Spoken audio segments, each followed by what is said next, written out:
विधानसभा में प्रत्याशियों की तैयारियां एक तरफ, महागठबंधन से कांग्रेस के राहुल गांधी पहुंचते हैं नवादा जिला, हिस्सा विधानसभा होते हुए, नवादा विधानसभा होते हुए यहाँ से गुजरते हैं और काफ़ी संख्या में समर्थकों की भीड़ भी होती है।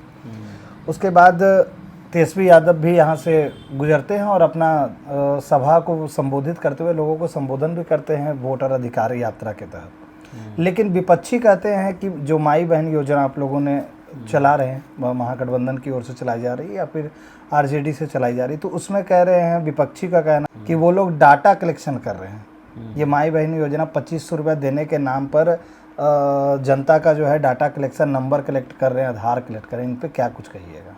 देखिए, हम लोग ठीक है माई बहन योजना के नाम पे डाटा कलेक्शन कर रहे हैं, ये सब लोग जानते हैं।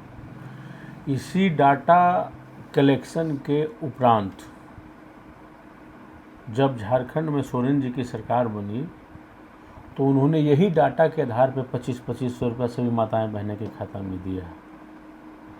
वही तर्ज पे हमारे तेजस्वी जी सर्वे करवा रहे हैं कि हमारे पूरे बिहार राज्य में कितने माई बहन हैं, इनका डाटा भी हम लोग कलेक्शन कर लेंगे। और सभी लोग को जब पहली बार मुख्यमंत्री बनेंगे, पहली महीने से जब डाटा सब कलेक्शन किया हुआ रहेगा, तब न 2500 रुपये जो है सभी के खाते में चले जाएंगे। जहाँ तक हमारे विपक्षी सवाल उठा रहे हैं तो उनसे मैं ये भी कहता हूँ कि आप भी करिए, इसमें हर्ज क्या है? स्वतंत्र हैं लोग, स्वतंत्र हैं, सभी लोग स्वतंत्र हैं, इस पर टीका टिप्पणी करने की कोई आवश्यकता नहीं है।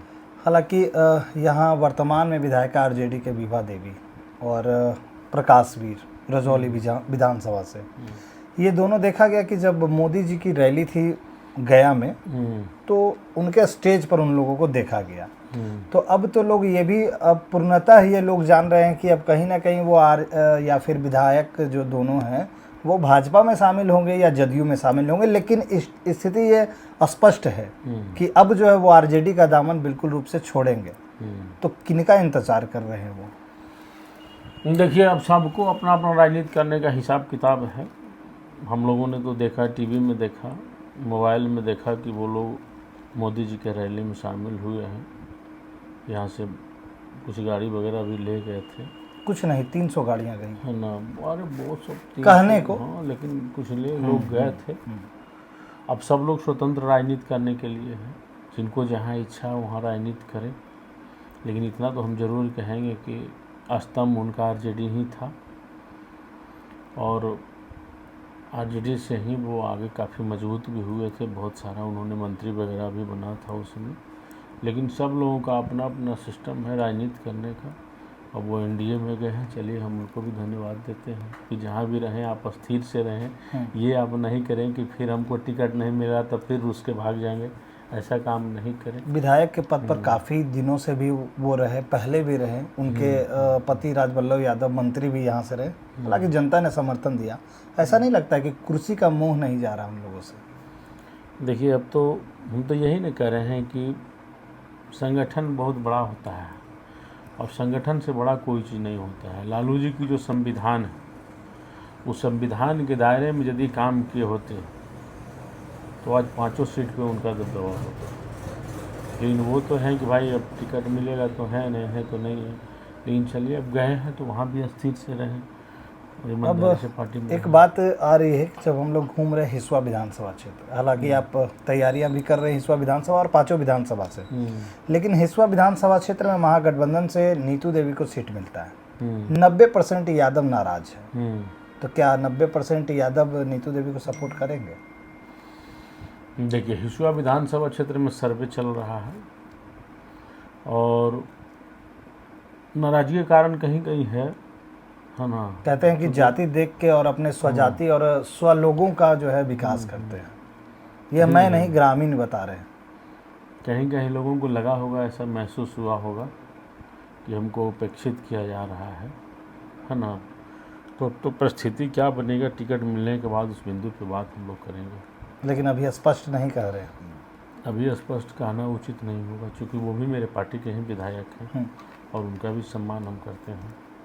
तो आखिर क्यों ऐसी नाराज़गी है गांवों में? ऐसा क्यों आ रहा है जब लोग आरजेडी के कह रहे कि मैं कट्टर समर्थक हूं, फिर भी महागठबंधन को वोट नहीं देना चाह रहे?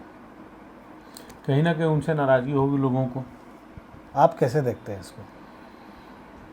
नाराज लोगों को तो काम करना चाहिए उनको। हालांकि पांचों विधानसभा में आरजेडी की सीट अभी तो तय नहीं हुई है, क्या कुछ लगता है कि कहाँ कहाँ से कौन कौन उम्मीदवार लड़ने को तैयार हैं? देखिए, ये कहना भी बहुत जल्दीबाजी होगा। इसलिए जल्दीबाजी होगा कि हमारी पार्टी जो है सर्वे करवा रही है। इस बार धनबल बाहुबल ताकतबल नहीं चलेगा। तेजस्वी जी सुलझे हुए व्यक्ति हैं, वो सर्वे करवा रहे हैं। सर्वे के आधार पे जो कैंडिडेट्स उनको उचित प्रतीत होगा वो उन्हें चुनाव लड़वाएंगे। तभी कहीं ना कहीं सर्वे चल रहा है। क्या कुछ कहेंगे हिसुआ विधानसभा की जनता को? हिसुआ विधानसभा क्षेत्र की जनता को तो हम ये कहेंगे कि इंतज़ार करें सभी लोग, और जो भी तेजस्वी जी करेंगे या महागठबंधन परिवार शीर्ष में जो बैठे हुए करेंगे वो उचित ही करेंगे। और जिन किन्हीं प्रतिनिधि को महागठबंधन परिवार टिकट दे उनको सहर्ष स्वीकार करके हम लोग यहाँ से पटना भेजें। राजवल्लभ यादव जाते हैं रजरप्पा लोगों को लेकर, पार्टियां करते हैं, माता रानी को खसी चढ़ाया जाता है, पूजा अर्चना करते हैं, उसके बाद लौटते हैं। क्या ये करना चाह रहे इस बार जो जेल से निकलकर बाहर आए हैं, तो क्या एनडीए में जाने के बाद पाप धुल ही जाएगा उनका? देखिए, सबसे पहले तो राजवल्लभ जी रजरप्पा गए हैं तो जाहिर सी बात है सभी लोगों का अपना अपना मन्नत होता है। 300 आदमी, हाँ, जो 300 आदमियों से और काफ़ी संख्या में आदमियों से, जहाँ स्टेज प्रोग्राम वगैरह, नाच गान का भी प्रोग्राम होता है। लंबे आयु जेल में रहे, 9 साल तक उनको फंसा करके लोगों ने रखा है ना। और उसके बाद जो है जेल गए हैं थे तो कहीं कहीं मन्नतें वगैरह उनकी होंगी, जिस मन्नत के आधार पे वो जाकर के पूजा अर्चना किए हैं और पूजा अर्चना करके आए हैं, लौटे हैं। और नाच गान तो प्राय सभी जगह होता ही है, तो वहाँ भी हुआ होगा। एनडीए गठबंधन कहती है, पहले कहती थी कि राजवल्लभ यादव पर बहुत आरोप है, तो क्या वापसी जब होगा एनडीए में राजवल्लभ जी का तो उनके सारे आरोप धुल जाएंगे? देखिए, एनडीए का तो मतलब है कि बस एनडीए में आओ, साफ हो जाओ। अब उन पे कोई आरोप नहीं रहेगा। जो एनडीए में गया उस पर आरोप कहाँ से? वो आरोप मुक्त हो जाएंगे। आरोप मुक्त हुए भी ना, एनडीए चाहे तभी आरोप मुक्त हुए। नेता प्रतिपक्ष जैसे आरोप लगाते चुनाव आयोग पे, न्यायालय पे, तो इस परिस्थिति से भी लगता है कि इतने दिनों से बेल नहीं हुआ था, मतलब रिहाई नहीं हुई उनकी, और अब जाके चुनावी दौर में रिहाई हुई। देखिए, अब तो बहुत सारा प्रश्न है, लेकिन रिहाई होना और जाकर के एनडीए के मंच पे बैठना, ये तो संकेत, ये दोनों में संकेतन है। हाँ, संकेत है कि इस तरह का कार्य हुआ होगा ही, तालमेल से ही वो बाहर आए होंगे। तो मतलब सारे पाप धुलना है तो एनडीए में? बिल्कुल बिल्कुल, जिनको पाप धुल जाना है वो एनडीए में चले जाएंगे। बहुत बहुत धन्यवाद। धन्यवाद आप।